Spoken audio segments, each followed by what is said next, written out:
আজ আমাদের বাসায় মেহমান আসবে। তো কারা আসবে সেগুলো আপনাদের সাথে শেয়ার করব। সম্মানিত দর্শক, আসসালামু আলাইকুম। আমি ফাতেমা বলছি নারায়ণগঞ্জ থেকে। সবাইকে ওয়েলকাম জানিয়ে শুরু করছি নতুন দিনে নতুন আরও একটি লাইফস্টাইল ব্লগিং ভিডিও। আশা করছি সম্পূর্ণ ভিডিওটি শেষ পর্যন্ত দেখবেন। ইনশাআল্লাহ ভিডিওটি আপনাদের কাছে ভালো লাগবে। এই যে শাড়িটা আমি পরে আছি, এটা কেটে ছোটদের লেহেঙ্গা তৈরি করে ফেলেছিলাম। যাই হোক, ভিডিওটা তো কালকের ছিল, আজকে আপলোড দিতেছি। কালকে ভিডিও আপলোড দিতে পারিনি, নেট সমস্যা দিতেছি ইদানিং। আমরা সবাই কিন্তু মেহমান আসার আগে একটু স্পেশালভাবে ঘরটর গুছানোর চেষ্টা করি। তাহলে আমরা সবসময় গুছিয়ে রাখি।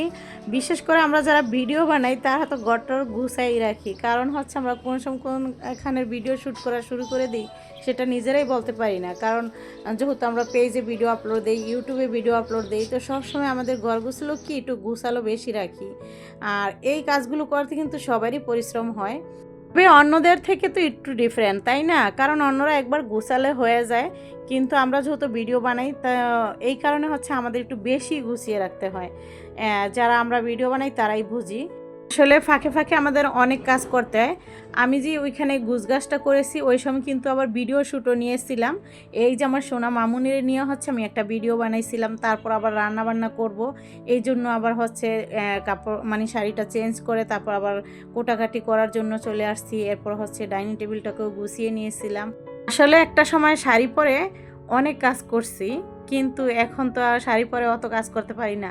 শুধু শাড়ি পরে হাঁটতেই পারি না, মানে একটা সময় অভ্যেস ছিল, এখন সেই অভ্যেসটা নাই। আমরা কিন্তু পরেছিলাম, আমাদের যখন বিয়ে হয়েছিল তখন আমরা বেশিরভাগই শাড়িটা পরেছিলাম, কারণ গ্রাম অঞ্চলে বিয়ে হয়েছিল আর আমরা সেখানেই থাকতাম।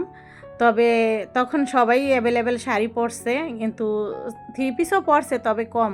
মানে অবিবাহিত মেয়েরা পরতো বেশিরভাগ, বিবাহিত মেয়েরা পরলে একটু গ্রামের মানুষরা টিটকারি মারতো আর কি। তো এখন আর করে না, এখন সবাই পরে। অবশ্য আমরা অনেক আগে থেকেই পড়া শুরু করেছিলাম, তখন থেকেই ওই ইটা আর কি বন্ধ হয়েছিল। তো যাই হোক, পরা কম হয়েছিল ওই সময়, বেশিরভাগ মানুষই কিন্তু শাড়ি পরতো, তো আমরাও পরেছিলাম। তারপর আবার আমরা সালোয়ার কামিজ পরাও শুরু করে দিয়েছি সেই অনেক আগে থেকেই। আসলে এগুলো পরে কাজকাম যে আমরা করি, গ্রামে করি বা বাসায় করি, সবাই কিন্তু এই থ্রি পিসটা পরে করলে অনেক সমস্যা সমাধান হয়। নয়তো কি হয়, নিজেদের যখন আমরা কাজ করি আমাদের অনেক সমস্যা হয়ে যায়, অনেক দিকে কি হয় কাজ করার সময় বের হয়ে যায়, এতে কিন্তু একটা গুনাহ হয়। আর থ্রি পিসটা যদি আমরা পরে কাজ করি তবে আমাদের শরীরের যে চামড়া সেটা দেখা যায় না। আর আমরা যদি শাড়ি পরে কাজ করি তাহলে আমাদের পেট বের হয়ে যায়, হাত বের হয়ে যায়, ওই বগলের নিচ দিয়ে বের হয়ে যায়, এরকম বিষয়টা হয়। আর এদিকে যদি কাপড় সরেও যায় তাহলে অন্তত শরীরের উপরে একটা কাপড় থাকে, তাই না? পেট তো আর বের হয়ে থাকে না। কিন্তু এখন গ্রামের মানুষও সেই ব্যাপারটা আসলে বোঝে, আগে বুঝতো না। আগের মুরব্বীরা ওই জিনিসটা বুঝতো না, ভাবতো যে থ্রি পিস পরলে না জানি কি এটা একটা অন্যরকম চোখে দেখতো বা টিটকারি টাইপের মারতো।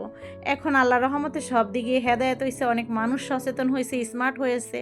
তো আল্লাহ পাক সবাইকে সুস্থ রাখুক, ভালো রাখুক, কুটনামি বন্ধ করে সবাইকে হেদায়েত করুক, যেভাবে চললে ভালো হয় সেরকম বুদ্ধি দিক, সুবুদ্ধি যেন সবার মাথাতে আসে। তো অনেকটাই মানুষ পরিবর্তন হয়েছে, দেশের মানুষ পরিবর্তন হয়েছে, শহরের মানুষও পরিবর্তন হয়েছে। আগে যা স্মার্ট ছিল এখন আরও বেশি হয়েছে। তবে এখন আমাদের গ্রামের মানুষগুলো এই ব্যাপারটা অনেক বোঝে, তারাও এরকমভাবেই চলাফেরার চেষ্টা করে আর কি। যাক, আলহামদুলিল্লাহ। এই তো আমি কিন্তু বগর বগর করতে করতে অনেকটা রান্নাই করে ফেলেছি। মাংস রান্না করলাম, গরুর মাংস। তারপরে এইখানে আমি মুরগির রোস্ট রান্না করব, চিকেন রোস্ট। তো সেই মশলাটা আমি ভালো করে কষিয়ে নিচ্ছি। এরপর ডিম ভাজবো আর কি, সিদ্ধ ডিমটাকে ভেজে দিব, আর চিংড়ি মাছ ভাজবো, আর থাকবে কই মাছ ভুনা। এরপর পোলাওটাও রান্না করব। তো এই আইটেমগুলো থাকছে। এখন আমি এক এক করে চিকেনগুলো দিয়ে দিলাম, দিয়ে ভালো করে কষানো যে মশলাটা সেখানে দিয়ে ভালো করে উল্টিয়ে পাল্টিয়ে একটু নেড়ে নিব। তারপর আমি এখানে পরিমাণ মতো পানিটা দিব। এখানে পানিটা বেশি একটা দেওয়া যাবে না, তাহলে রসগুলো ভেঙে যাবে বেশি পানি দেওয়া হলে। আমি এখানে একটু গুঁড়া দুধ দিয়ে দিলাম, আর ঘি দিব নামানোর আগ দিয়ে। তো এইভাবে পানিটা দেওয়ার পর গুঁড়া দুধটা দিয়েছি। অবশ্য আমি টক দইও দিয়েছি। টক দই দিলে গুঁড়া দুধটা না দিলেও সমস্যা নাই, তবে দেই আমরা সুন্দর একটা ফ্লেভারের জন্য, এই আর কি। তো ওই পাশে তো আমি ওই যে কই মাছটা রান্না করব, তো এই জন্য মশলা কষাইতেছি কড়াইতে, আর এই পাশে চিকেন রোস্টটা রান্না করতেছি। তো এখন আমি ঘি দিয়ে দিচ্ছি, ঘিয়ের ডিব্বা ধরে এইভাবেই দিয়ে দিচ্ছি ঝুলিয়ে আর কি।